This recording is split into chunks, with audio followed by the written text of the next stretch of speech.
to break down a music video film recently where we're going to talk about the look we went for, the camera and lenses we used, a little bit about a POV shot that we rigged up, and as well as a lighting breakdown to show how we got the final look. So when the band and I were talking about how the look and feel of the music video should be, we talked about doing a late 90s, early 2000s pop punk style music video. My friend Logan, who's in the band, has a super cool VHS room filled with hundreds of VHS tapes, movie posters, a couple old CRT TVs, so we knew we had the perfect location for the shoot. Since the room already had a lot of color in it, instead of adding extra color, I just went for a natural daylight look coming from a window. We chose to shoot in 4:3, which gives it a nostalgic feel, and is probably something you would have seen on MTV back in the day. We were also filming with mixed media by using a VHS camera, and that shoots in 4:3, so by shooting in the same aspect ratio on our main FX6 camera, we were able to keep the crop consistent without having to stretch the VHS footage to fit a 16:9 aspect ratio. Moving on to the camera and lens choices, I love shooting on my Sony FX6. It's my workhorse camera that I use for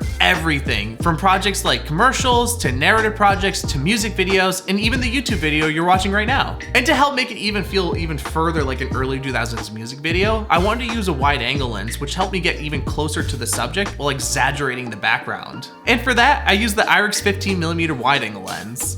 And not only did this give us the look and feel we wanted, but it also helped me fit all 5 of the band members in the frame in a wicked tight room, while also shooting 4:3. The song had a feature in it, Jay Nasty from Prince Daddy and the Hyena, and when trying to figure out how to put him in the music video without keeping him in the same space as the band, we actually filmed him on a VHS camera and played him back on a TV, and then filmed that TV to get the look. That way he lives in the world in the music video, but is presented in a unique and interesting way rather than just having him perform with the band. We ended up using 2 different VHS cameras, one being my Sony Handycam, which we ended up using for the insert shots, and the other one was Logan's camera that we used for all the Jay Nasty parts on the TV. If you've never filmed a music video before, it can be slightly different than filming any other project. And the way that I like to film music videos is I like to play the song back on a speaker so the band can actually hear and play along with the song that they're playing to. And I do multiple takes of the song over and over again from different angles of different band members, different performances, just so I can have a little bit of variety when I'm editing it in post.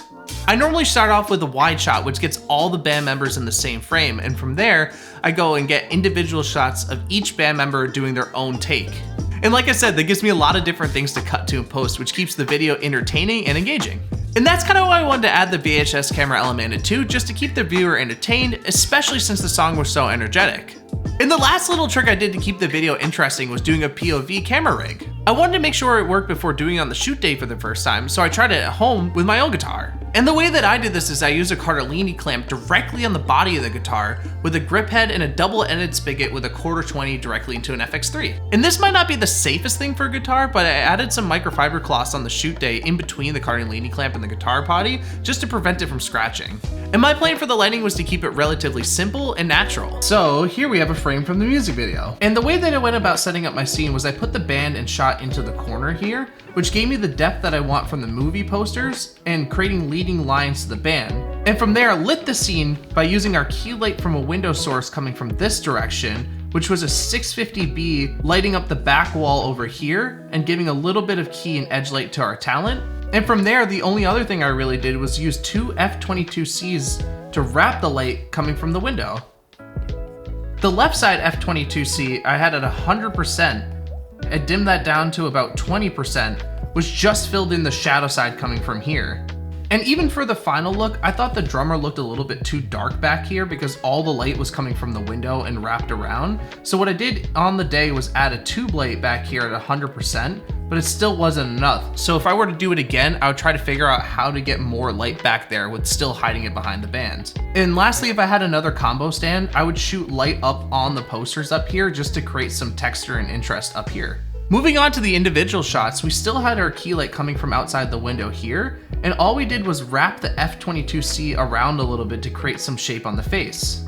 And we really only had one insert shot for the whole music video, so what I did to light this was add a tube light right here, which filled in this movie poster on the side, and use a practical light here to fill some interest back in the background. By no means am I a colorist or anything, but I kind of know how to get the general look that I'm going for, and the tool that I use for the job is DaVinci Resolve. And since we're going for the late 90s, early 2000s kind of vibe, I wanted something that felt a little bit nostalgic, a little bit vintage, so I'm adding grain, halation, bloom, and lots of color. We start off with our log footage, which looks something like this. And from there, since we're going for the film look, I'm using Cineprint 35 250D 35mm film emulation power grade, which is a tongue twister. And when you initially apply the power grade, it looks something kind of like this. So what you want to start off by doing is go into your compound node here and make sure that your input gamma is set to your camera's color space. So in my instance, it's Sony S-Log3. And then what I do is I start off by adding some pre-contrast, add the Cineon out.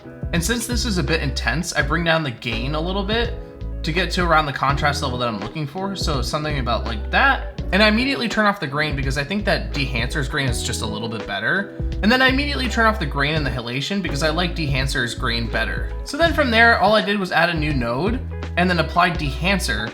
And every time when I put on Dehancer, I always go into the settings and disable everything. And when you do that, you go all the way down, disable all tools, and then quality always high. And Dehancer is great because you have all these presets you can choose from. So I'm gonna choose 35mm ISO 50. And then for the halation, I did 65mm and then brought down the intensity because it tends to be a little bit overdone. So I just go in and dial it to about what I'm looking for. The last thing I'll do is just make sure that my levels are good. So I'll just add a little bit more in the highlights and a little bit more in the shadows to add that contrast. And that's it. I love filming music videos because it allows you to be creative while trying out new things. And by doing things like using a VHS camera and trying out new things like the guitar POV rig, it at least reminds me of why I got into filmmaking in the first place, which is to be creative, which I think sometimes gets forgotten by doing shoots for other people, but I think it's important to keep in mind to do things that you love to do. And one of my goals for this year is to be able to do more fun projects like this one. So that being said, if you're in a band, hit me up.